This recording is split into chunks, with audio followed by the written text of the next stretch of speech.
जय गुरु जी संगत जी। गुरु जी की असीम कृपा से हम आपके सामने 4th अध्याय प्रस्तुत करने जा रहे हैं, जिसका नाम है सत्य का समावेश। सत्संगी सदा अपने हृदय से सत्य बोलता है। सत्संग शब्दों में परिवर्तित वह रोमांचक यथार्थता है जो श्रोताओं और पाठकों दोनों की चेतनापूर्ण रूप से जागृत करने की असीमित क्षमता रखता है। संगत भक्ति का वह अंग है जो इस देश में आदिकाल से धार्मिक परंपराओं का सबसे आदरणीय और अभिन्न अंग रहा है। सत्संग में वह वक्ता अपना प्रवचन सब श्रोताओं के सम्मुख रखता है, या जैसे यहाँ के प्रसंग में अपने अनुभव लिखता है। प्राकृतिक संवेदना और ध्यान से पढ़े अथवा सुने हुए सत्संग से सब में विश्वास की उत्पत्ति होती है। जिस प्रकार अणु विद्युत संचारण करते हैं, उसी प्रकार सत्संग से श्रद्धा एवं निष्ठा का प्रसार होता है। सत्संग का यह अनुभव साक्ष्य और विश्वास के मध्य खड़े हुए जन समूह के लिए है। सत्संग से, जैसा हमने गुरुजी से सीखा है, पाठक और लेखक दोनों को ही आशीष मिलता है। प्रत्येक व्यथित के जीवन में नए मोड़ के साथ आशा की ज्योति जलाने में संभावना रखता है। हर खंड में एक अनोखा अनुबंध, प्रतिज्ञा एवं सत्य का संसार है। गुरु जी की उपस्थिति में हम उनकी छाया में हैं। उनके प्रकाश की तीव्रता के सम्मुख ब्रह्मांड के सम्मत सूर्य का सम्मिलित तेज भी धूमिल है। अनेक अवसरों पर प्रत्येक व्यक्ति अपनी अस्थिर शंका पर श्रद्धा के खंडक से संहार करता है। संशय और विश्वास दोनों परस्पर विरोधी हमारे चारों ओर व्याप्त वातावरण के स्थायी निवासी हैं।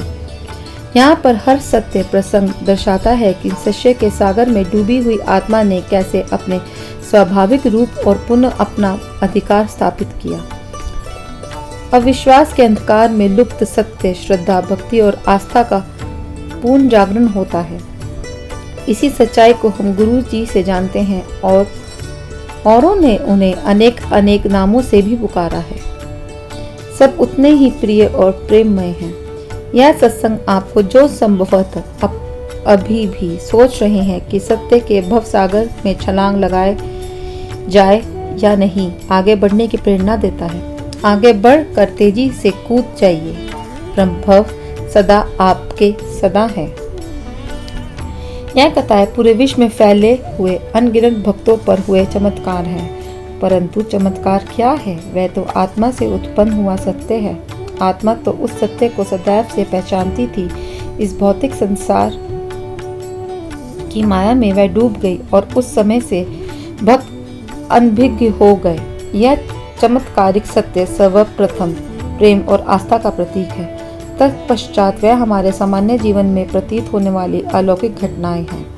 इन घटनाओं के पात्र गुरुजी से के असंख्य भक्त अपने उन अनुभवों का वर्णन कर रहे हैं जिन्होंने उन्हें पूर्णतया पराजित, विहल और आतंकित किया। उनको आहत, निस्सहाय और अपनी सीमाएं नापने पर विवश किया। भावना परीक्षण किया, रक्षा कवचों को शत विकसित कर दिया, किंतु इसी से उन्हें शक्ति, साहस और चिरस्थायी आशा की प्राप्ति हुई। वह सब उस असाधारण उत्कृष्ट दिव्य धारा में प्रभावित होकर अपनी आप बीती व्यक्त कर रहे हैं। गुरु जी का आदेश प्रसारित करने वाले यह वृत्तांत ही हमारे वास्तविक मित्र हैं और उस आदेश का पालन करना नितांत आवश्यक है। इन सत्संग में गुरु जी की ऊर्जा है। वे न केवल यह आभास देते हैं कि गुरुजी ने अपने अलौकिक शक्तियों से कैसे अपने भक्तों को भला कर उनका पालन पोषण किया है, उनमें वह ऊर्जा भी संग्रहित की है जिसका आनंद लेकर आप भी उसका लाभ उठा सकते हैं। प्रत्येक सत्संग में अपने भक्तों के लिए गुरुजी के अपार स्नेह और वेदना के दर्शन होते हैं। अब समय आ गया है कि उनके भक्त उनके आदेशों का मन, वचन और कर्म मन से पालन करें, उन्हें कभी ना भूलें। यह सत्संग कल्प वृक्ष की अगण्य पंक्तियां हैं।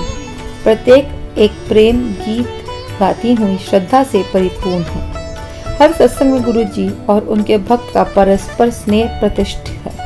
आशा करते हैं कि यह अनुभव इन भक्त लेखकों की भांति आपके हृदय में तारों को भी हिलाकर मन में अति सुरमय मधुर दिव्य संगीत भर देगा। क्या अनहद जैसी मिठास अत्यंत कहीं मिल सकती है।